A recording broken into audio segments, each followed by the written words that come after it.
各位同學，繼續教大家做翻一啲呢初中嘅基礎嘅題目啦。咁呢一條題目呢係關於化簡一啲指數嘅。咁呢條題目講咩呢？佢就話將呢 A14次方啦乘以 B3次方除以 A2次方嘅5次方，將佢化簡咗去呢，之後就用正指數去表示。講到翹晒口咁樣，好似好難做咁。咁其實係咪好難做呢？其實唔係嘅。原來呢，你會發覺原來化簡呢啲正指數嘅一啲題目呢，只係普通嘅加減，好簡單嘅加減乘除數嚟嘅啫。好，咁我哋點做呢？而家即刻講啦。咁我哋抄個題目先啦。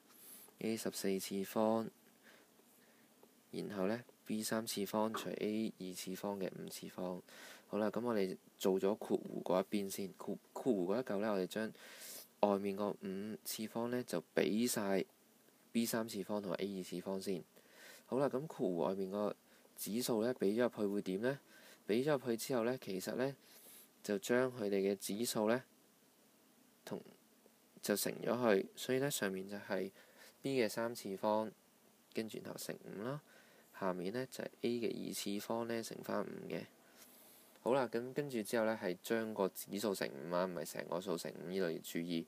好啦，咁我哋呢，做咗之後呢，我哋計算出嚟呢，我哋知道呢，原來呢個答案呢，就係等於 A14次方乘以 B15次方再除翻 A10次方嘅。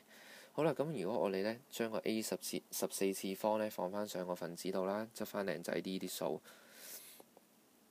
咁我哋就可以寫成呢個樣子。咁你咪見到一啲嘢呢？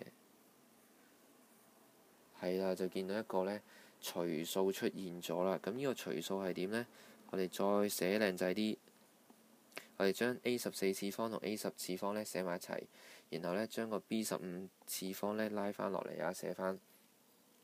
跟住呢之後，我哋就發覺呢，原來指數嘅除數呢，只不過係一個好普通嘅減數，即係將兩個指數相減。咁所以我哋就知道呢 A14次方減10呢，咁我哋得到呢就係 A 嘅4次方，然後隔離我哋照寫翻 B 嘅15次方。